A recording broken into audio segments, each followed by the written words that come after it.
Hi everybody, and welcome to another video about recruiter enablement. I'm here with Per Tjernberg, who is a co-founder at Pipelabs and is going to talk to us about some of the initiatives that they do in this area. So Per, thanks very much for joining me today. And first off, give us a quick introduction. Tell us a bit about your background and tell us a bit about what Pipelabs is.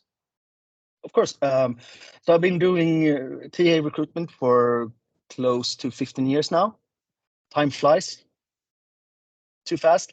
Started up Pipelabs about half a year ago, where we do a lot of like audit and advisory services for companies that want to enhance or develop their own internal capabilities when it comes to TA. Yeah, great. Okay. So tell us a bit about the things that you've done. Tell us about your framework and tell us about some of the free tools you've developed, because I think in terms of recruiter enablement, they very much fit in with the message that this channel is all about. Awesome. Yeah. So when we started out, we wanted to really like map out all the different processes that affect any successful talent acquisition efforts. And in doing so, we realized that like suddenly we had quite an extensive library of knowledge. And for us, like one of the reasons for starting this was to really try to be an active and positive part of the talent acquisition professional community. So since we had this in place and we really want to be a part of that dialogue, we use it internally, but just using it internally is no fun. We speak a lot about having a thin membrane around our work. So we love co-creation and doing stuff and just like inviting people to what we're doing, both to get ideas, but also trying to offer what we know to anybody who could be helped by it. So we put together a Notion page, in this case around sourcing. We did one for AI, one around sourcing, where we just collect like a lot of resources, people to follow, books to read, communities to participate into, some tips and tricks, some definitions, and just trying to, for those who might not have the opportunity to work together with someone who's a really good sourcer and they can learn that way, or maybe doesn't really know what it actually means or what it could mean. I mean, people who are not going to SourceCon, but are still like going into the TA professional field, and just kind of like helping them on their way. We made everything open source, so everybody can add stuff to it as well. So it's if you see something that's missing, you can just help others by adding it to the different databases. Yeah, that's amazing. Collaboration is very much one of the key principles of recruiter enablement, based on my definition and what it's all about.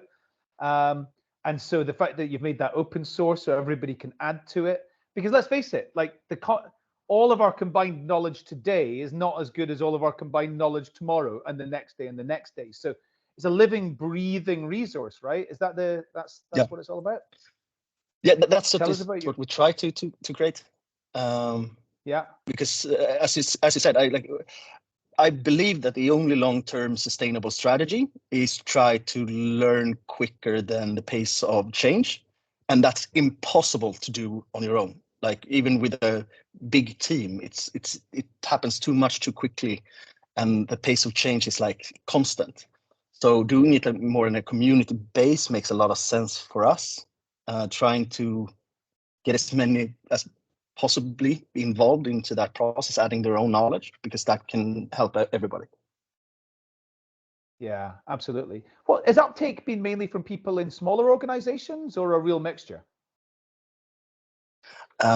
I would say that it's definitely, I wouldn't define it as being for people in smaller organizations. I think maybe that it could be more helpful for those who don't really have a bigger team or more resources at hand. But I know that people have gotten great help from it, even in bigger organizations. And we did we did another thing. We did a almost like a master class-ish thing when it comes to interviewing.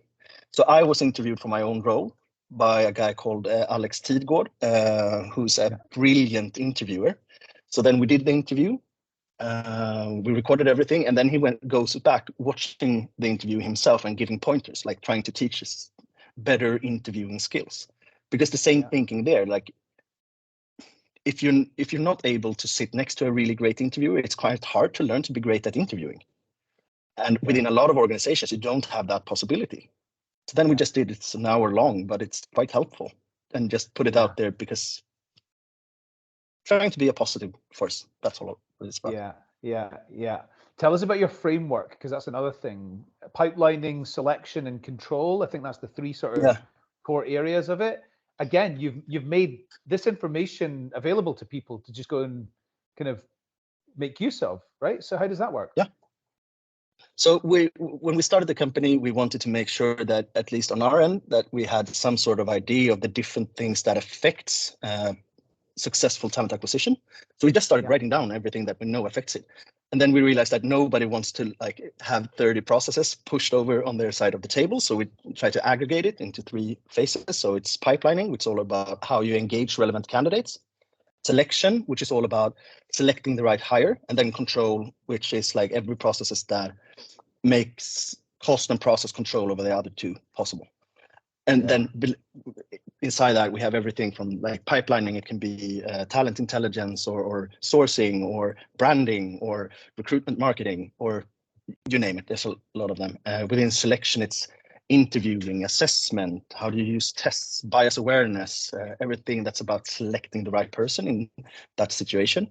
And then control, which is more about the tech stack, KPIs, how do you use data, are you compliant when it comes to GDPR, which is a huge thing, especially within the field that we're in, and stuff like that. So that's our way of trying to offer value to our clients and the community, just by having a structure, how you can think about it, because it can be quite abstract if you just look at a talent acquisition effort going like, yeah, we didn't succeed.